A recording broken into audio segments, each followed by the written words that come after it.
Continuação da leitura do livro Frankenstein, de Mary Shelley, capítulo 2.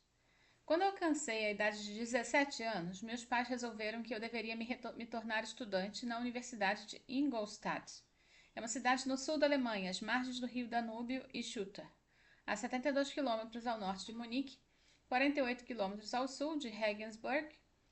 Era um local de uma universidade fundada em 1472, transferida no século XIX para Munique.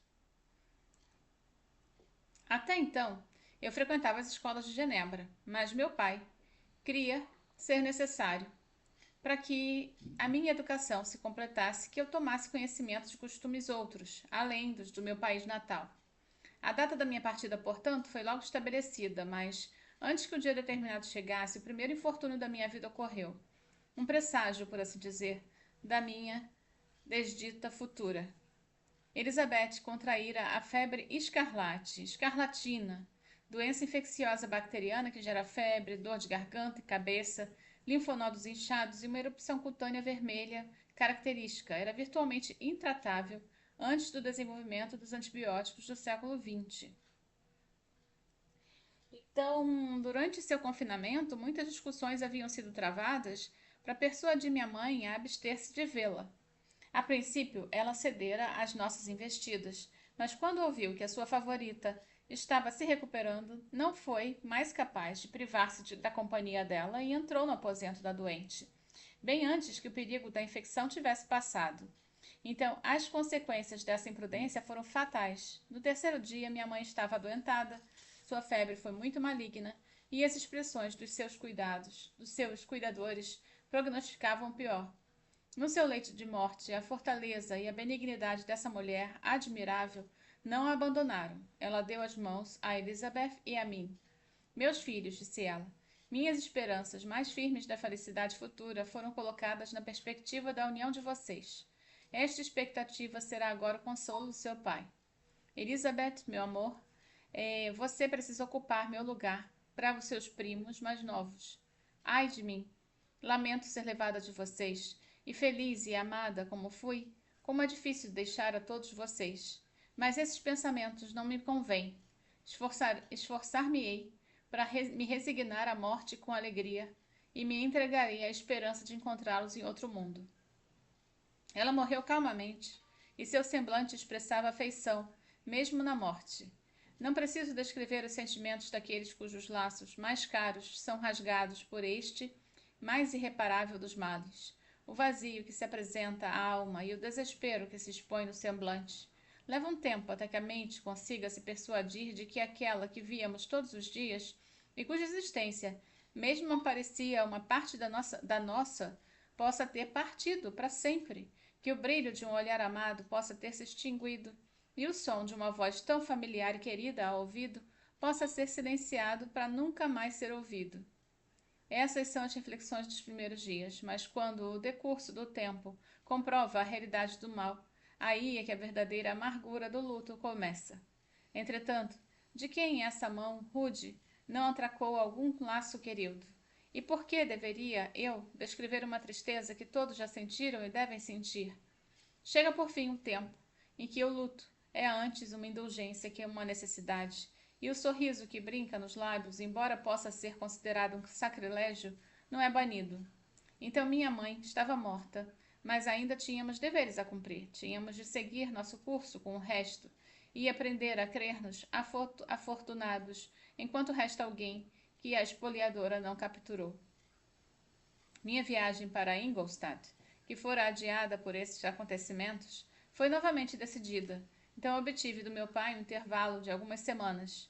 Esse período foi passado tristemente. A morte da minha mãe e minha rápida partida deprimiram nosso ânimo.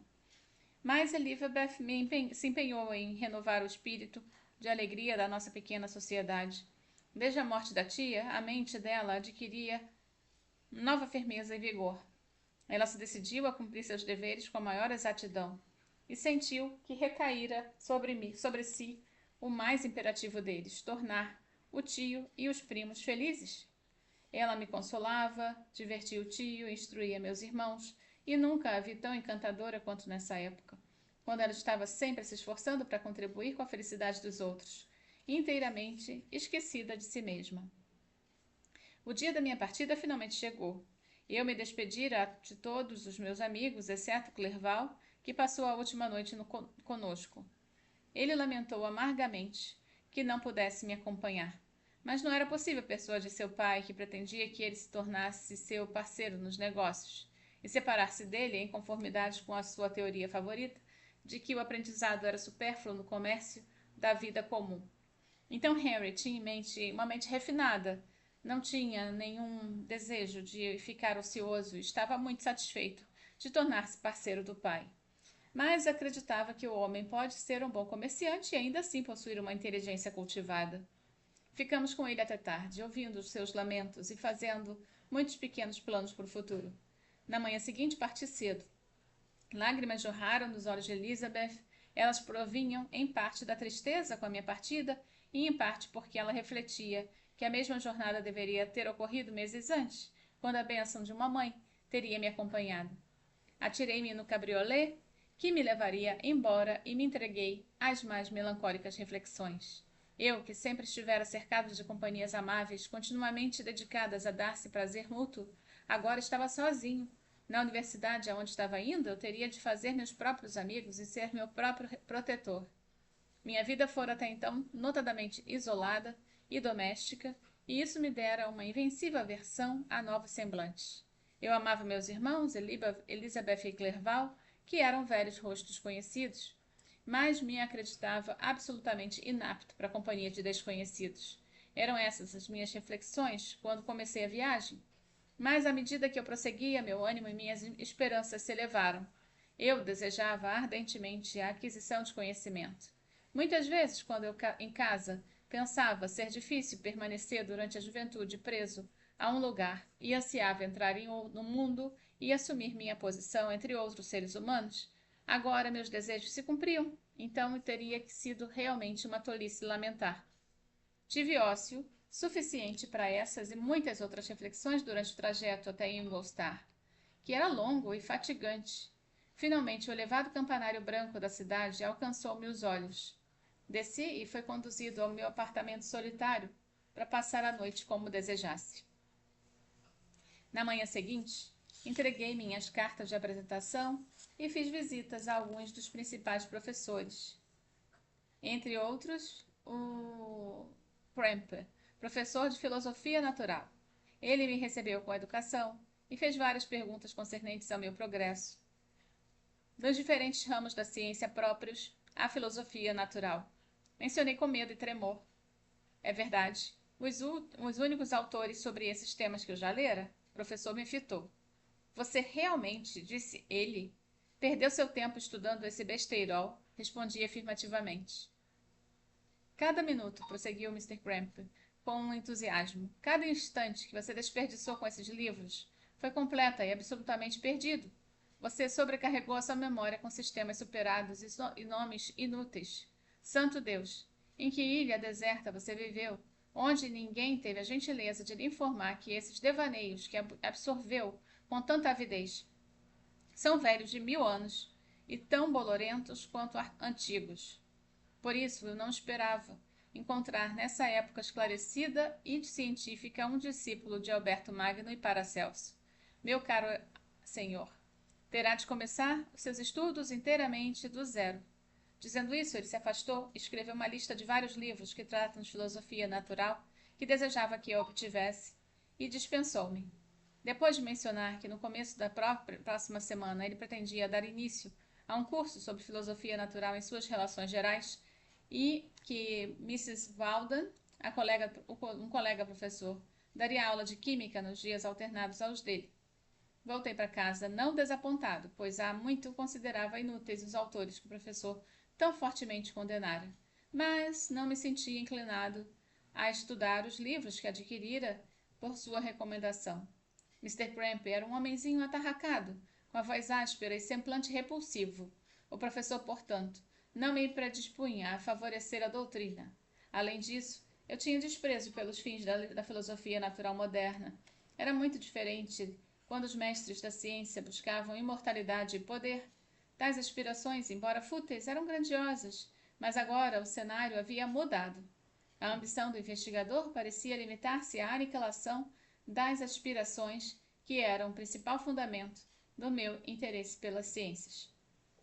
Exigia-se que eu trocasse quimeras de grandiosidade ilimitada por realidades de pouco valor. Foram essas as minhas reflexões nos primeiros 2 ou 3 dias passados, quase em solidão. Mas quando a semana seguinte começou, eu lembrei da informação que Mr. Cramp me dera concernentes às suas aulas, e embora não pudesse consentir em ir e ouvir aquele sujeitinho pretensioso proferir sentenças de púlpito, recordei que ele dissera sobre Mr. Waldman, que eu nunca havia visto, uma vez que ele estivera até então fora da cidade. Em parte por curiosidade, em parte por ociosidade, eu fui à sala de aula na qual Mr. Waldman entrou pouco depois. Esse professor era muito diferente do colega. Parecia ter cerca de 50 anos de idade, mas com um aspecto que expressava a maior das benevolências. Alguns cabelos brancos cobriam-lhe as têmporas, mas os da parte de trás da cabeça eram quase todos pretos. Sua pessoa era baixa, mas notadamente ereta, e sua voz a mais doce que eu já ouvira. Ele começou a aula com uma recapitulação da história da química e dos vários avanços feitos por diferentes homens de estudos, pronunciados com fervor os nomes dos descobridores mais notáveis. Em seguida fez um panorama rápido do estado presente da ciência e explicou muitos dos seus termos elementares.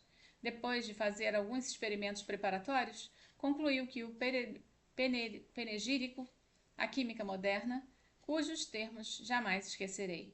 Os antigos professores dessa ciência, disse ele, prometeram impossibilidades e não realizaram nada. Os mestres modernos prometem muito pouco. Eles sabem que os metais não podem ser transmutados e que o elixir da vida é uma quimera.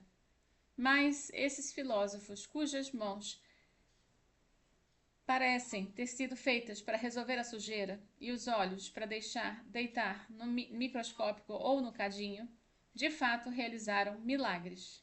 Eles penetram os recessos da natureza e mostram como ela funciona em seus esconderijos. Eles ascendem aos céus, descobriram como o sangue circula e a natureza do ar que respiramos. Eles adquiriram poderes novos e quase limitados, podem comandar os trovões do céu, imitar o terremoto e até escarnecer do mundo invisível com suas próprias sombras. Fui embora, imensamente satisfeito com o professor e a aula, e fiz-lhe uma visita naquela mesma noite. Seus modos eram ainda mais amenos e atraentes em privado do que em público, pois havia durante a aula certa dignidade em seu aspecto, que em sua própria casa era substituída pela maior afabilidade e bondade. Ouvindo com atenção minha pequena narrativa concernente aos meus estudos, ele sorriu aos nomes de Cornélios Agripa e Paracelso, mas sem o desdém que o Mr. Cramp mostrara. Disse ele: esses foram homens e cujo zelo infatigável os filósofos modernos devem a maior parte dos fundamentos do seu conhecimento. Eles deixaram para nós, como tarefa mais fácil, dar novos nomes e organizar em classificações articuladas os fatos aos quais, em grande medida, eles foram instrumentos para trazer à luz. Os labores de homens de gênio, por mais errônea que seja a direção que tomem, quase nunca deixam de se voltar, em última análise, para o sólido proveito da humanidade. Depois de ouvir essa declaração, que me foi proferida, sem nenhuma presunção nem afetação, eu acrescentei que a sua aula removera dos meus preconceitos contra os químicos modernos. E eu, ao mesmo tempo, pedi a sua orientação em relação aos livros que deveria obter. Fico feliz, disse Mr. Waldman, de ter ganhado um discípulo. E se a sua aplicação for equivalente à sua aptidão, não tenho dúvidas de que terá sucesso. A química é o ramo da filosofia natural em que os maiores avanços foram e podem ser feitos, e é graças a isso que eu fiz dela o meu estudo específico, mas, ao mesmo tempo, não ignorei outros ramos da ciência. Seria um péssimo químico se o homem que prestasse atenção apenas a esse ramo do conhecimento humano.